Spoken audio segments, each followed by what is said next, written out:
Pemirsa, kembali bersama saya dan Bobi dalam Asmaul Husna, insya Allah berkah. Bunyai, tadi soal riya, ikhlas, bermanfaat, itu bagaimana? Ya. 3 hal ini. Iya, jadi manfaat itu perbuatannya.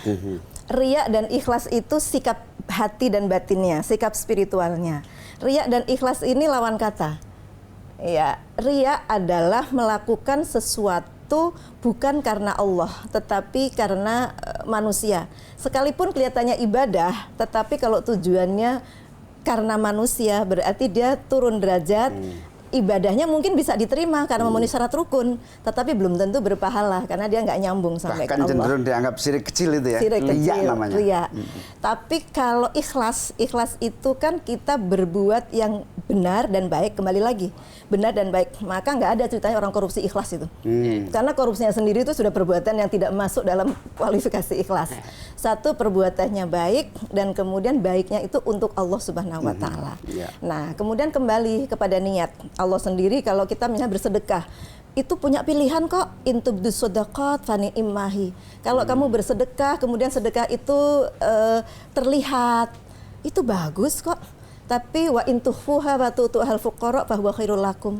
Kalau mau dikasih kepada orang miskin dan diam-diam, itu lebih baik mungkin supaya tidak mempermalukan, tidak menyakiti hatinya.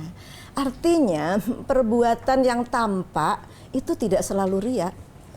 Perbuatan yang disimpan-simpan juga tidak selalu ikhlas. Karena itu kembali kepada niat. Contohnya misalnya, kita misalnya nggak mau nulis nama kita waktu kita kondangan, amplopnya kosong, itu bukan ikhlas itu. Kita menulis nama kita, nama kondangan, sudah terserah. Walaupun saya ngasih sedikit, mau banyak, memang saya bisanya sebegini, lillahi ta'ala, mudah-mudahan bermanfaat. Meskipun ada namanya, tapi lillahi ta'ala itu ikhlas. Jadi riya dan ikhlas itu kembalinya kepada innamal a'malu binniyat. Dan yang tahu adalah kita dengan Allah. Tetapi insya Allah niat kita itu akan ngefek kepada orang yang kita perbuati baik, ya, kita berbuat baik kepadanya gitu. Kalau niat politisi gimana punya? Politisi itu niat berbuat baik tapi supaya diketahui orang, agar ya kalau kamuflasenya sih ya memberi teladan lah gitu, itu termasuk riya apa enggak itu? Kembali ke niatnya lagi, tergantung hatinya lagi. Jadi kalau politisi misalnya memang memberikan itu ikhlas, ya sudah, ini bagian dari silaturahim. Ini bagian dari kita mendekatkan kepada konstituen. Terpilih, dia akan menjadi semakin ingat. Nggak terpilih, nggak ngambil balik lagi. Dan ketika nggak terpilih, nggak terus kemudian mengungkit-ungkit lagi, atau terus kemudian nggak ngomongin pada orang yang ada tuh caleg yang minta-minta lagi, yang kalau nggak terpilih itu ada juga.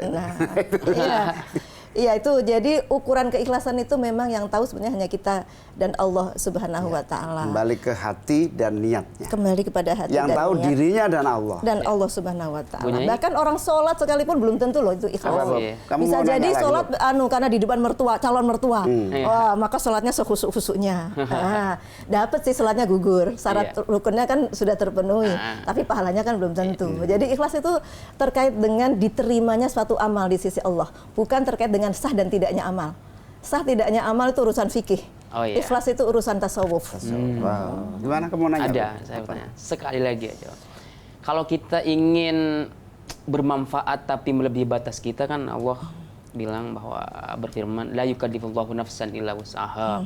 Tapi kita memaksakan diri kita, Bunyai. Misalkan orang rumah pengen minta dikirim apa, kita tidak punya uang, akhirnya kita ngutang dulu ke pinjol gitu. Memaksakan diri. Memaksakan diri itu bagaimana hukumnya, Bunyai? Apakah baik tetap atau bagaimana, meskipun ya al umuru bimaqasidiha gitu? Iya, tapi ada ayat lain, wala tulqu bi aidikum ilat tahlukati wa ahsinu. Jangan jatuhkan dirimu dalam kebinasaan. Tapi meskipun begitu, kamu tetap harus berbuat baik loh. Iya. Jangan masuk ke kebiasaan, tetapi jangan sampai kita kemudian gara-gara itu kita tidak mau berbuat baik sama sekali. Kan kita bisa, mungkin kita tidak bisa menolong dengan kemampuan kita sendiri, tapi kita bisa mencarikan jalan. Nah, jadi cara menolong itu tidak harus semuanya membebani diri sendiri. Luar biasa. Terima kasih Bunyai. Jadi an-nafi itu Allah menjadi kekuatan besar yang memberi manfaat dengan berbagai kebesaran bumi dan seisinya, manusia dan kelebihan dan kekurangannya. Di sisi yang lain, kita sebagai manusia, hamba Allah harus berjuang keras, naik kelas menuju Allah, menuju An-Nafi. Dan ternyata kalau saya pikir-pikir, kalau seluruh warga bangsa ini berduyun-duyun menuju An-Nafi, hatinya, prakteknya, akhlaknya pingin menjadi An-Nafi, saya yakin kok masalah bangsa ini gampang diatasi. Betul, karena Gus. berbagi itu adalah bagian dari An-Nafi. Apalagi begini, kemiskinan kita itu masih 3 juta itu ekstrim. Miskin banget 3 juta lebih.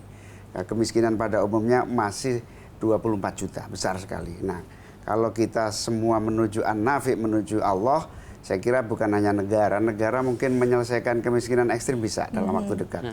Tapi 24 juta ini kalau kita semua warga bangsa ini An-Nafi, An-Nafi, betul. zakat semua, kemudian sedekah dikonsolidir. Nah, ini kita lagi berusaha agar menjadi sinergi antara ghirah keumatan menuju berbagi sama apa yang diberikan oleh negara sehingga dalam waktu cepat kemiskinan bisa kita atasi. Insya Allah kalau kita menuju Allah, menuju An-Nafi, maka kita saling memberi manfaat dan itu artinya kita bisa mengatasi sebagian besar masalah yang dihadapi bangsa kita.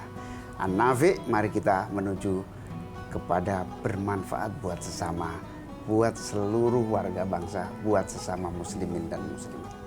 Saya undur diri, saya Muhaimin Iskandar, wallahul muwaffiq ila aqwamit thoriq. Wassalamualaikum warahmatullahi wabarakatuh. Waalaikumsalam warahmatullahi wabarakatuh. Terima kasih Bu Nyai. Berkah ilmunya, manfaat. Kamu salaman juga.